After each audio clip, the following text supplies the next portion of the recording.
ሰላም ጤና ይስጥልን የሐሳብ ዴሊ ቤተሰቦቻችን በዛሬው ይዘንላችሁ የመጣነው አፍሪካ ስለወሰነችው ከባድ ውሳኔ ነው። ይህ ውሳኔ አሜሪካንን አስግቷል። እንዲሁም ቻይና በአፍሪካ ገበያ ላይ በሰፊው ትሰራለች ተብሎ ይጠበቃል። ለአፍሪካውያን ግን ትልቅ የኢኮኖሚ መከፈት እንዲሁም ትልቅ ብስራትም ጭምር ይሆናል ተብሎ ይጠበቃል። አፍሪካ ከዶላር ውጪ መገበያየት እየጀመረች ነው። ሀገራት በግል ገንዘባቸው መነገድ እየጀመሩ ነው። ሀያሏ ቻይናም በዚህ ገበያ ውስጥም እየገባች ነው። አሜሪካ ነገሩ አስደንግጧታል። አፍሪካን ጠምዝዞ መግዣዋ ዶላር ከሲስተም መውጣት ጀምሯል። አሜሪካንን ጉልበት አልባ ያደርጋታል ተብሎ ይጠበቃል። የትራምፕ የታሪፍ ጦርነትም ዶላር ከአፍሪካ አማራጭ እንዲፈለግለትም እያደረገ ነው። አሜሪካ ምላሿ እየተጠበቀ ነው። ብሪክስ በዝምታ ስራውን መስራት ጀምሯል። አፍሪካውያን ያለ ዶላር መንቀሳቀስ አይችሉም ነበር። ነዳጅ፣ መዳብ፣ ቡና፣ ወርቅ፣ ሸቀጣ ሸቀጦች ሁሉንም አገልግሎቶች በዶላር ብቻ ነበር መገበያየት የሚቻለው። አፍሪካውያን ሀገራት አሁን እርስ በእርሳቸው የሚነግዱት በግል ገንዘባቸው ሆኗል። አሁን አፍሪካ ይሄንን ታሪክ እየቀየረች ነው። አንድም የአሜሪካ ዶላር ሳይገባ ግብይቶች መከናወን ጀምረዋል። One rule quietly governed almost everything Africa bought, sold, or traded. No matter where the goods came from, no matter who the beer was, no matter which two African countries were involved. The transaction passed through the same place, the US dollar, oil from Nigeria, copper from Zambia, coffee from Ethiopia, gold from Ghana. Even when African nations traded with each other, payments were cleared through dollar-based systems. ቻይና ከአፍሪካ ሀገራት ጋር ስትሰራበት የነበረው በመሰረተ ልማት ግንባታ ብቻ ነበር። አሁን ግን ወደ ኢኮኖሚያዊ ስትራቴጂካል ወደ ተባለ አጋርነት እያሳደገችው ነው። ቻይና ዩዋንን ጠንካራ እያደረገችም ጭምር ነው በአፍሪካ ገበያ ውስጥ። The Chinese yuan is gaining ground on the US dollar in Africa. For decades, Beijing's influence in Africa was built on infrastructure projects, but its strategy is now evolving. From bricks, steel, roads, railways and ports, China is now using its currency to assert dominance. አፍሪካ ሙሉ በሙሉ በዶላር ላይ ጥገኛ በመሆኗ የተነሳ አሜሪካ በአፍሪካ ላይ የበላይነትን ይዛ እንድትቆጣጠርም ጭምር አስችሏት ነበር። አሜሪካ ሁሉንም የአፍሪካ ሀገራት የኢኮኖሚ ፍሰታቸውንም ጭምር እንድትቆጣጠር ጭምር አስችሏታል። እንዲሁም አፍሪካ ከዶላር ጥገኝነት ለመውጣት በአሁን ሰዓት ላይ ውሳኔ ላይ ደርሳለች። የክፍያ ስርዓቶቿንም ጭምር ከአሜሪካ ዶላር ውጪ መገበያየት እየተጀመረ ነው። እንዲሁም ፍቃድና እውቅናንም ጭምር መስጠትም እየተጀመረ ነው። ይህ በአፍሪካ ላይ እንደ አዲስ አብዮት እየተቀጣጠለም ጭምር ነው። That single fact gave the United States extraordinary economic power. It meant Washington didn't need to control Africa's resources directly. It only needed to control the system that moved money between them. But that system is now breaking, not in theory. Not in the future, right now. Across Africa, governments, central banks, and regional institutions are quietly rejecting dollar dependence, not with speeches, but with systems, payment rails, currency agreements, trade settlements. እንደ ምሳሌ ስንመለከት ዛምቢያን እናገኛታለን። ዛምቢያ የቻይና ኩባንያዎች ግብር በዩዋን እንዲከፍሉ ማድረግ ጀምራለች። ዩዋን ከዚህ በኋላ በአፍሪካ ገበያዎች ላይ መንቀሳቀስም መታየትም ጀምሯል። የቻይና ገንዘብ ዩዋን በዛምቢያ ውስጥ መንቀሳቀስ ጀምሯል። የቻይና ኩባንያዎች በዩዋን ግብር መክፈል እንዲሁም የትኛውንም አገልግሎቶች ማግኘት ይችላሉ። ቻይናና ዛምቢያ ከዚህ በኋላ በሀገራቸው ገንዘብ መነገድ ይችላሉ። የትኛውንም እንቅስቃሴ ከዶላር ውጪ ማድረግ ጀምረዋል። Zambia became the first African country to let Chinese mining companies pay taxes in yuan. The country is Africa's second biggest copper producer, and China is Zambia's largest copper buyer and one of its biggest creditors.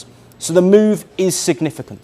The Bank of Zambia said that payments using the yuan ሁሉም በሚባል ደረጃ የአፍሪካውያን ሀገራት የሀገራቸውን የገንዘብ ተቀማጭ የሚያስቀምጡት በዶላር ነው። አሁን ግን የአፍሪካውያን ሀገራት ይሄንን ጉዳይ ማጤን ጀምረዋል። ይህም ማለት በኢኮኖሚያቸው እስከ 8 ትሪሊየን በላይ ድርሻ ይይዛል። ይሄ ለውጥ በአንድ ጀንበር የሚለወጥ አይደለም። አፍሪካውያን አማራጭ ገንዘብ እንዲኖራቸው ይፈልጋሉ። እንዲሁም ከዩሃንንም ጭምር በመጠባበቂያ ገንዘባቸው ጭምር ውስጥ ማስገባት ይፈልጋሉ። ግን ቀስ በቀስ የሚከናወን ጉዳይ መሆኑን እሙን ሆኗል። ዶላር የአፍሪካን ኢኮኖሚ ሲዘውር ነበር። አሁን በተገዳዳሪነት የመጣው የቻይናው ዩሃን ነው። The scale of African trade, payments, reserves, and cross-border flows affected by this shift, it represents an economic system worth roughly $8 trillion moving away from dollar dominance. Not overnight, but permanently. To understand why this matters, you have to understand how deeply the dollar shaped Africa's economic reality. ጎረቤታችን ኬንያ ያለባትን የቻይና ዕዳ በዶላር የነበረውን ወደ ዩሃን አስቀይረዋለች። ይህንንም በማድረጓ ኬንያ በቢሊየን የሚቆጠር ገንዘብን ወደ ዩሃን በመቀየሯ በሚሊየን የሚቆጠር ትርፍ እንድታገኝ አስችሏታል። በአመት በሚሊየን ገንዘቦች ማትረፍ ጀምራለች። ራሷንም ከዶላር ጥገኝነትም ማላቀቅ ጀምራለች። ይህ ማለት አሁን በአፍሪካ ውስጥ እንደ አዲስ ፋሽን የተያዘው ከዶላር ውጪ መነገድን ጭምር ነው። Kenya also converted a part of its Chinese debt into yuan. The restructuring of its $5 billion railway loan from the Export-Imports Bank of China into yuan is expected to save the country around $250 million per year. በአፍሪካ ውስጥ የትኛውንም የንግድ እንቅስቃሴ ለማከናወን ምናልባትም ማሽን ለመግዛት ሸቀጣሸቀጥም ለመግዛትም ለመሸጥም ዶላር የግድ ይል ነበረ። ሸቀጣሸቀጦች ሁሉም የኢኮኖሚ እንቅስቃሴዎች ከዶላር ውጪ የማይታሰብ ነበረ። አፍሪካ በአሜሪካ የገንዘብ ፖሊሲዎችም ጭምር ስትቀጣበት ነበረ። የዋጋ ግሽበት እንዲሁም የወለድ መጠንም በከፍተኛ ደረጃ ሲዋዥቅ ነበረ። አሜሪካ የምትወስናቸው ውሳኔዎች በአፍሪካ ገበያ ላይ ትልቅ የተባለ ተጽዕኖ ሲያሳድሩ ነበር። For decades, the dollar was not just a currency, it was a gatekeeper. If an African country wanted to import machinery, it needed dollars. If it wanted to export commodities, it was paid in dollars. If it wanted access to global finance, it needed dollar liquidity. If it wanted stability, it needed dollar reserves. This created a hidden dependency. African economies could grow, but only inside a framework controlled elsewhere. Monetary policy decisions made by the U.S. Federal Reserve, inflation targeting, interest rate hikes, liquidity tightening, rippled across African economies instantly. የአፍሪካውያን መቀመጫ ዋና መዲና የሆነችውም አዲስ አበባ ኢትዮጵያ ይሄኛውን እንቅስቃሴ ተቀላቅላለች። ኢትዮጵያ በአሁን ሰዓት ላይ ያለባትን የትኛውንም ዕዳዎች ወደ ዩሃን መቀየር ጀምራለች። ይሄኛውም እንቅስቃሴዋ ትልቅ የተባለ እምርታ ሊያስመዘግብ ይችላል ተብሎ ይጠበቃል። አይኤምኤፍ እንደሚለው ከሆነ ቻይና የኢትዮጵያ ከፍተኛ አበዳሪ ነች። እንዲሁም ቻይና መዳረሻዋን እያሰፋች ነው። ኢትዮጵያን ጨምሮ በአፍሪካ ሀገራት በሰፊው ኢኮኖሚዋን ማንሰራፋት ጀምራለች። ቻይና የአፍሪካን ሸቀጣሸቀጦች በዋነኝነት የምትገዛም ሀገር ነች። አፍሪካም እንዲሁ የቻይናን ገበያዎችን በሰፊው የምትዳስስ ነች። Addis Ababa began discussions with Beijing regarding the conversion of its debts into yuan. According to the IMF, China remains one of Ethiopia's largest creditors. Ethiopia seeks to convert a portion of the near $5.4 billion it owes China in yuan. As of yet, yuan accounts for less than 2% of global reserves, but the expansion of its footprint will benefit both China and African nations. This is because Beijing is one of Africa's major creditors and also the biggest buyer of many African commodities. አፍሪካውያን መሪዎች የፋይናንስ ነጻነት ሳይኖር የፖለቲካ ነጻነት የሚታሰብ አለመሆኑን አውቀዋል። እንዲሁም አፍሪካውያን መሪዎች ድንበራቸውን፣ ምርጫቸውን መቆጣጠር ይችላሉ፣ ግን ኢኮኖሚን እስካልተቆጣጠሩ ድረስ ምንም ማድረግ መፈየድ አይችሉም። ለምሳሌ እንኳን ስንመለከት በ2008 የፋይናንስ ቀውስ ላይ በኮቪድ-19 በጦርነቶች አፍሪካውያን ባልወሰኑት ውሳኔ ሲቀጡበት ነበር። በአሁን ሰዓት ላይ አፍሪካ የራሷን እድል በራሷ መወሰን ጀምራለች። African leaders recognized that political independence without monetary and financial autonomy is incomplete. You can control borders and elections, but if you don't control settlement systems, your economy remains externally exposed. That realization accelerated after repeated global shocks. The 2008 financial crisis, the COVID-era liquidity crunch, sanctions regimes that weaponize financial systems, interest rate hikes that triggered currency stress across the global south. Each crisis revealed the same vulnerability. Africa was paying the price for decisions it did not make, so Africa began to change the rules. አፍሪካውያን በዶናልድ ጄ ትራምፕ የተነሳ ትልቅ የተባለ ታሪፍ ተጥሎባቸዋል። አፍሪካ ጥሩ ሐሳብ ማሰብ ጀምራለች። አይኗንም ወደ ብሪክስ ማዞር ጀምራለች። ከአሜሪካ ጥገኝነት መላቀቅ ስታልተቻለ ድረስ የትኛውም የአሜሪካ ማዕቀብ ኢኮኖሚን ሊያሽመደምድ ይችላል። African nations might be eager to rush towards the yuan is Donald Trump's trade war. Africa has seemingly slipped to the bottom of his priority list. He has slapped tariffs on many African nations and is growing increasingly hostile. At such a crucial time, reducing reliance on the US financial system might sound like a good idea to African nations. አፍሪካውያን መሪዎች በዶናልድ ጄ ትራምፕ ውሳኔ መሰረት በጣም ተከፍተዋል። ስጋታቸውንም እያንጸባረቁ ነው። አፍሪካውያን ሀገሮች በኒውዮርክ በለንደን የሚያልፍ የክፍያ ስርዓቶችን ሙሉ በሙሉ ወደ ማስቀረት እየሄዱ ነው። የምዕራቡን ዓለም ክፍያ ስርዓትን እየተጠቀሙ ከምዕራቡ ዓለማት ማዕቀቦች መዳን የማይታሰብ ነው። ተጽዕኗቸውም ትልቅ ስለሚሆን አፍሪካ አዲስ የክፍያ ስርዓት አስጀምራለች።